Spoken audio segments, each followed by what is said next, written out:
Greetings and salutations, Michigan Ultimate Survivor League. We're back and better than ever. I'm Commissioner James L. Seagraves. I'm Rick.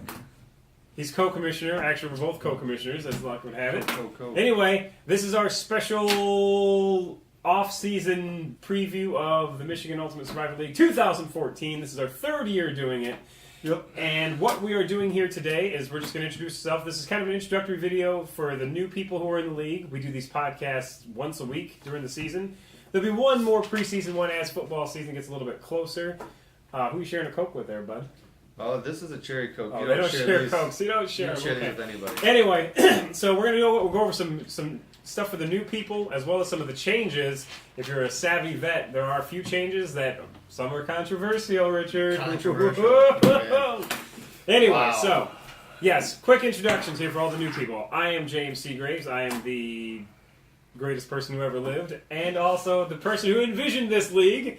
I have been in fantasy sports since I was in third grade, so that goes all the way back to like 1992, I believe. So after, much like a lot of people I've heard, even in this league, fantasy football had gotten stale for a while. So 3 years ago, I decided, with him here, to try to create a league that was a little bit different experience. We went through a whole bunch of different ideas. We found this My Fantasy League site, and this is what we came up with, the Survivor League. And ever since then, history's been made, and it's been fantastic. So yeah, Fantastic. I am a multiple-time champion. I am a multiple-time finalist. And no, I won IFSC. Not in bowls. this. Yeah, not in this. No, I've not won in this. There's only been one last name to ever win this Both league. years I have made the playoffs. One time perhaps by luck, the other one not so much. So anyway, there's a lot of pedigree with this guy. Pedigree. Go ahead. I am Rick Perez. Speak up. I've been in this league for shut up. Been in this league for 3 years as well, being one of the co-commissioners. Won it the first year and almost got back last year. And that's all I got to say about myself. I'm not going to ramble on. Let's get to it. He does also have multiple championships in our regular fantasy football yeah. league that we've been in for multiple years. I mean, since 92. Well, he's been in since 96. So 96. Back in the day when you had to use newspaper and pen to do the stats. Before the internet, kids. Yeah. That is true. There was fantasy football before the internet. And the point-shaving scandal of yes, 98 my brother may or may not have been 2002. the Richard Nixon of commissioners. Anyway, so here we go. Brief overview of what this league's all about, okay? Everyone else, you gotta have a draft, yada, yada, yada. You have the same team all year. No, it's garbage. It's garbage. Actually, not garbage. It's still kind of cool, but it's a little stale, right? A little bit. A little bit. It's like this box of Jif cereal I found back there. It's a little stale, yet I gave some to my kid this morning, and only to find out afterwards it was a little stale. So, basically, there are no rosters. There's no draft. You're going to start every week. You're going to start whatever lineup you want. However, the catch is... You can't start the same player twice. Speak up, please. You sound like you got marbles or a dick in your mouth. Go ahead. Oh, it's just a big old chew. I'll go spit that Oh, that's a out. big old shoe. All right. What is it? Oh, you can't start a player twice. You cannot start a player twice. That or is three true. times. Or four times. Yes. Or 5 times. Like So if I'm going to use Aaron Rodgers against the Seahawks defense, probably not recommended. In week 1, I can't use him the rest of the year. So you get one shot at it. Start someone, and they're done. Okay. Now, luckily, there's a computer system that keeps track of all this stuff, so we don't have to keep track of this ourselves. Thus, there's no cheating either. Okay. So that's kind of cool.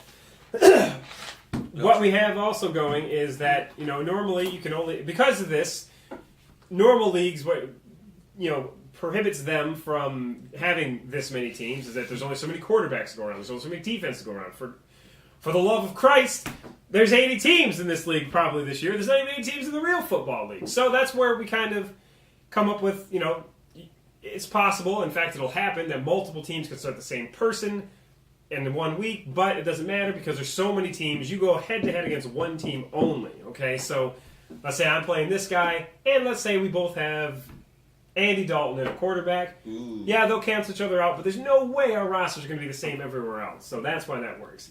Speaking of which, last year we had how many teams? 56. 54, actually, but close enough. Hey, 54 teams. This year we are on pace to have 80 teams at a minimum, okay? So yeah, 80 teams. It costs you $20 to get in this thing. Needless to say, that's a lot of money that's up for grabs. I mean, we're looking at potentially $750 as a prize for the first place, okay? Now, that's not official yet. We will announce that once everything gets finalized. We're looking at a minimum of 80 teams. Could potentially have more than that. So we can't go over all the divisions and stuff because that's all yet to be determined. but you're looking at least 80 teams. Insanity, right? Insanity. Insanity.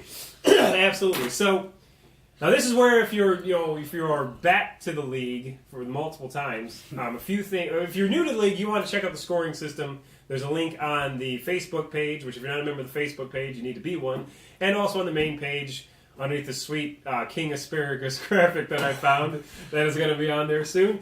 Sorry, I got some allergies going on here.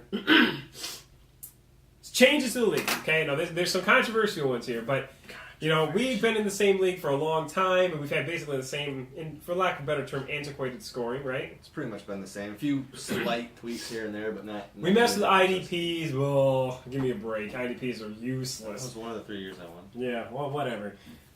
Scoring changes. Okay, the problem with this league, it's not really a problem, but the problem with the other league is that quarterbacks are heavily overvalued to the point where they're almost twice as valuable as any other position player. The top 9 players last year were all quarterbacks. I think that's ridiculous when you got total, second or maybe even third tier quarterbacks scoring more than any other player position. The Chiefs cracked into the top 10 last year. They had a phenomenal year. But then other than that, I mean, you're talking probably 18 of the top 22 people were quarterbacks. That's stupid. Tony Romo should be outscoring like Tony Calvin Romo Johnson and who? Calvin Johnson. I said. Calvin Johnson. Turned him Mexican. Yes, that's cool. Calvin Johnson, number 1 pick. Players such as that, though. I mean, it shouldn't be like that. Tony Romo was useless. He still probably scored more than most of the good running backs and receivers in the league last year. He did score a lot. Yeah, he scored more. Whatever, dude. So what we're doing in an attempt to devalue quarterbacks, we are implementing the dreaded negative points. They are dreaded. I don't think it's a big deal. -1 point per interception this year. What do you think? That's fine, just because that quarterback shouldn't end with negative points in the end anyway. I mean, unless they really, really suck. Yeah, to have negative points, you'd have to have basically fewer than 50 yards and 2 interceptions. Yeah. So it's possible. I mean, hey, we're Lions fans. We've seen it. Seen it. So that's number 1. Number 2, and this is the one that we've been dreading.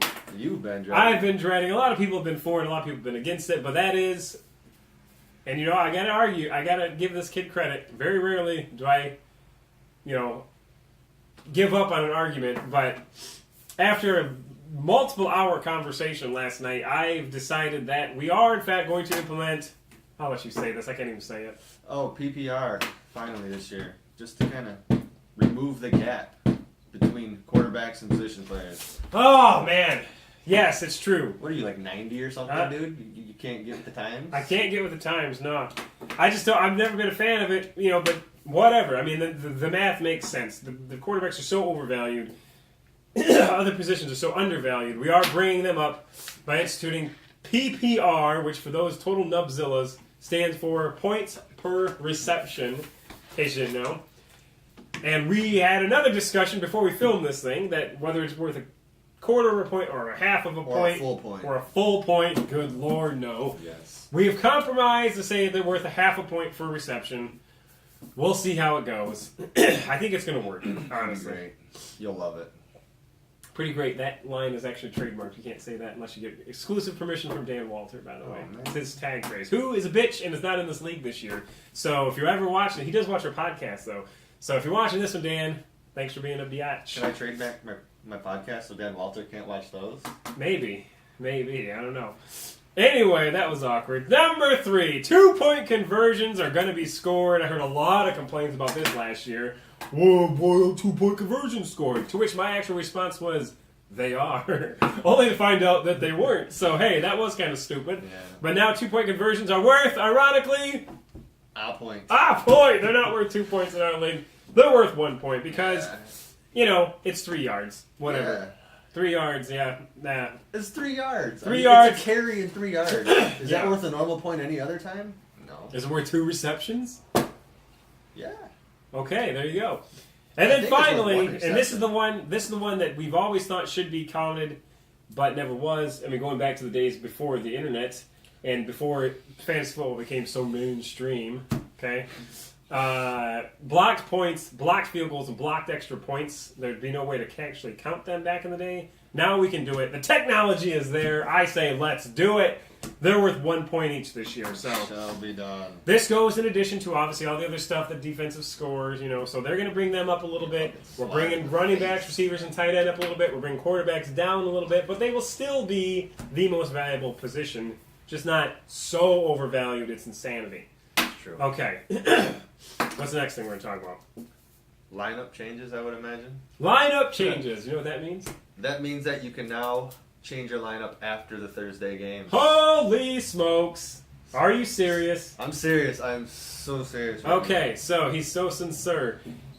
The deal on this is that we've had multiple discussions with multiple owners over the years saying, for new people, the reason this comes into play, why this is controversial, is because there's a thing called the randomizer.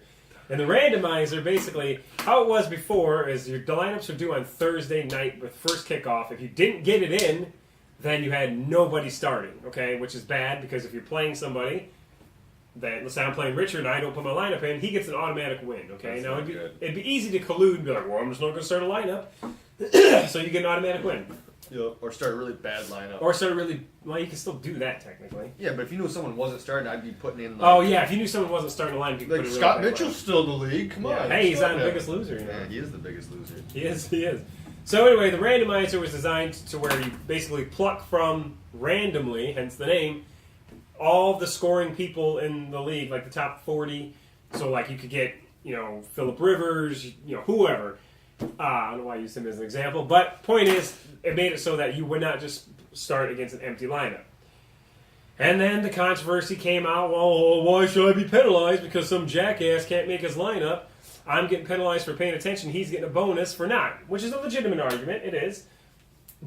So we have instituted that the randomizer, if it strikes, will only pull from scores 10 and through like 30.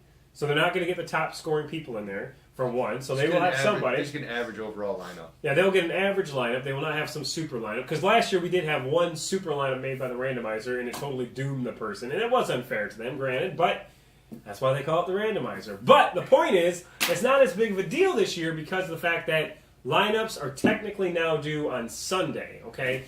If you put people in the Thursday games, great. If you don't, no big deal. The lineups will stay hidden until kickoff of the first game on Sunday, though. So if you miss the Thursday game, you still have Friday, Saturday, and Sunday morning. Yes, that's right, 3 extra days to put in your lineup. If you still do not put in the lineup, you really suck, first of all. Yeah. And that's when the randomizer will kick in with those random people. So you will have, especially back in the day, things did happen. Like Halloween was on a Thursday, and a couple people, this guy included, missed the lineup, and it didn't doom him. Luckily, that's what the randomizer's for. But if you still can't do it, then you really suck. So we will put that in so that you will get somebody. But if you do this one time now, last year you had 2 chances. Because of the extra days, you get 1 shot. If you ever have to have the randomizer come in, you don't get a freebie. No? If you have to have a randomizer come in, last year? yeah, last year you had 2. You had 1 freebie, then the second strike, you were out of the playoffs. Okay. If you have to have this kick in, you will be eliminated from the playoff drawing. Now the playoffs That's just the lottery portion. just the lottery portion. So what that means, if you're new, basically we seed X amount of teams. Currently, it's going to be 20 teams. Depends on how many teams but it we depends have. on how many we have. Go for that. 1 or 2 seeds of each conference will be randomly picked from a lottery. You get 1 ticket for every win you have. So if you have 4 wins, you have 4 tickets. If you have 8 wins, you have 8 tickets. So the better you do, the better your chance of getting drawn, obviously. But if you have to have the randomizer kick in, you will get eliminated from that drawing automatically. So that will really put the pressure on for you not to be in this drawing. So, all right. Well, I think that's about it. That is What do you think? Got anything to add there? No, not at all. We'll see you guys in about 2 weeks. Yeah, pretty soon we will have defending champion Eric Perez, his brother, relation, sitting in with us, and we'll talk about the upcoming season as we get. And I'll announce all the division names, which technically they're kind of on the site already, but we'll have like the selection show where we show who's in what division and stuff. That stuff is not official. That's on there, by the way. So Challenge you to pick the winners this year. I'm gonna pick my top 5 teams who I think is gonna win. we did this last year actually. I remember. We had a good time, and I was 1 team away from predicting the Super Bowl properly. I think you You had the Broncos in the Super Bowl. I don't remember who the other team was. I had the Seahawks. No, I had the 49ers in the... I don't remember. Who cares? Let's get out of here. I'm out.